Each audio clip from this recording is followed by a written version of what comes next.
Como parte de la introducción al álgebra, tenemos que considerar el lenguaje que se hace entre personas y convertirlo al lenguaje algebraico de la misma forma que podemos pasar del lenguaje algebraico al lenguaje cotidiano.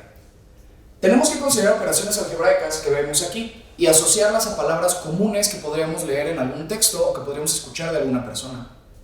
Por ejemplo, tenemos la suma. Cuando hablamos de suma, sabemos que se considera como una adición. Sabemos que se está agregando algo, que algo incrementa o que está pasando cierto tiempo. Del mismo modo tenemos la resta, que es prácticamente lo mismo, pero con palabras diferentes, como diferencia o que se le resta cierto número o que hay una diferencia entre dos números. También tenemos la multiplicación, en la cual tenemos que considerar que no solamente es una multiplicación entre números o que se multiplica por cierto número o por cierta variable. También tenemos que considerar que puede ser el doble de un número, que sería 2 que multiplica a cierto número.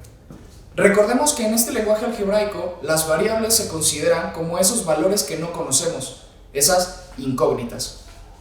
También tenemos la división, en la cual podemos considerar aún más palabras, como una razón o el cociente, además de división. Tenemos que también pensar que cuando hablamos de un cociente o de una razón, se nombra la razón entre dos números, y entonces, al momento de nosotros escuchar razón o cociente, sabemos que es una división. Y entre dos números solamente nos indica cuál es el numerador y cuál es el denominador. También tenemos la igualdad, en la cual nos completa el resultado de una ecuación o nos permite conocer que dos cosas comparten valores.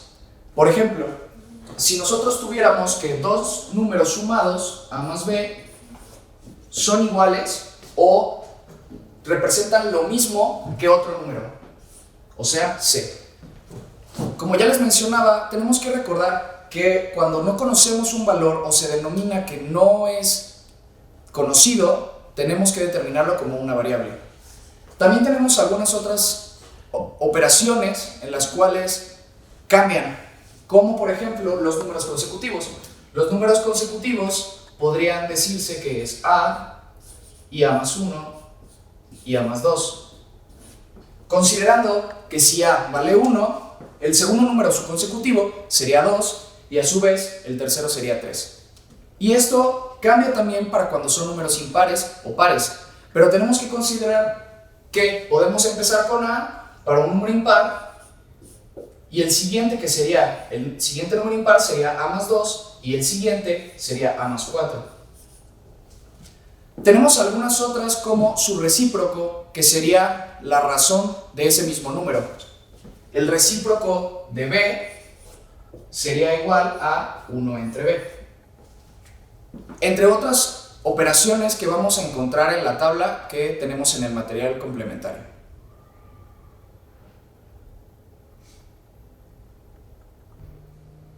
A continuación, tenemos un problema que menciona: el precio de un kilogramo de naranjas es X pesos. Por lo tanto, nosotros tenemos una equivalencia. Esta equivalencia tenemos que considerarla como si fuera un factor de conversión. Por lo tanto, tenemos que X pesos va a ser igual a un kilogramo de naranjas. Y a continuación tenemos un inciso: el dinero que se devolverá si se pagan 3 kilogramos con 50 pesos. Tenemos que considerar que cuando nosotros en la vida real pagamos algo, nosotros entregamos una cantidad de dinero y se nos devuelve la diferencia entre lo que nosotros pagamos y el valor de las cosas que nosotros adquirimos. Por lo tanto, nosotros tenemos que primero conocer cuánto valen 3 kilogramos de naranjas.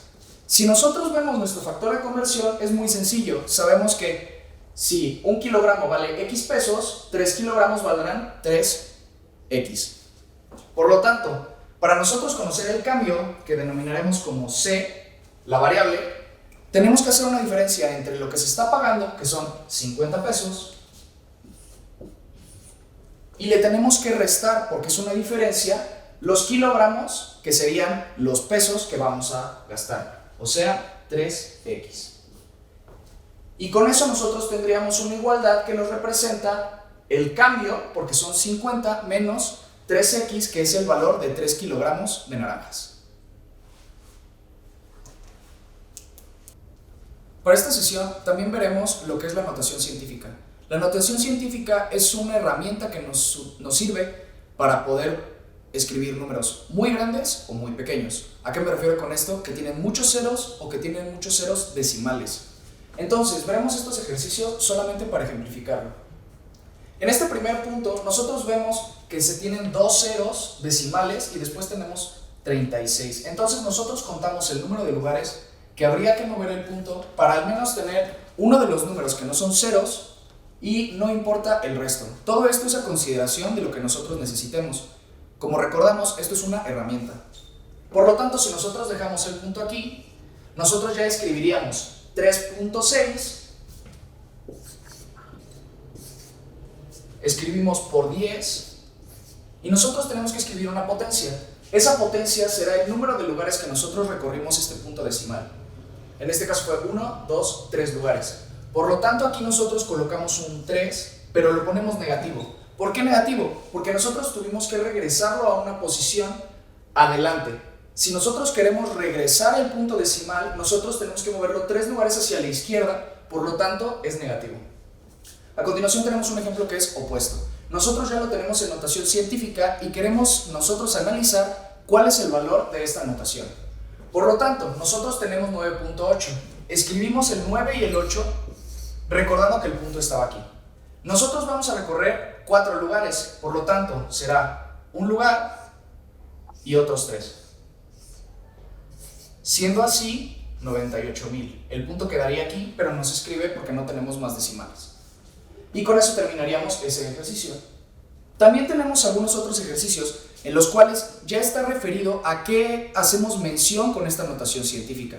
Por ejemplo, aquí, los milímetros que equivalen a un Armstrong.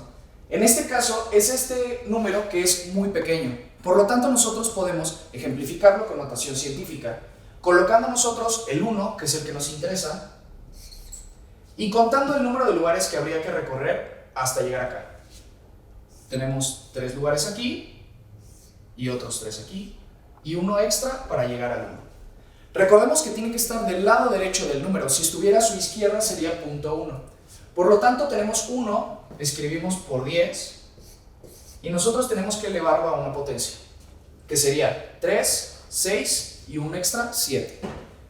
Este 7, recordaremos que tenemos que ponerlo negativo, debido a que nosotros pasamos de izquierda a derecha, y para regresarlo tendríamos que pasar de derecha a izquierda. Por lo tanto, es menos 7.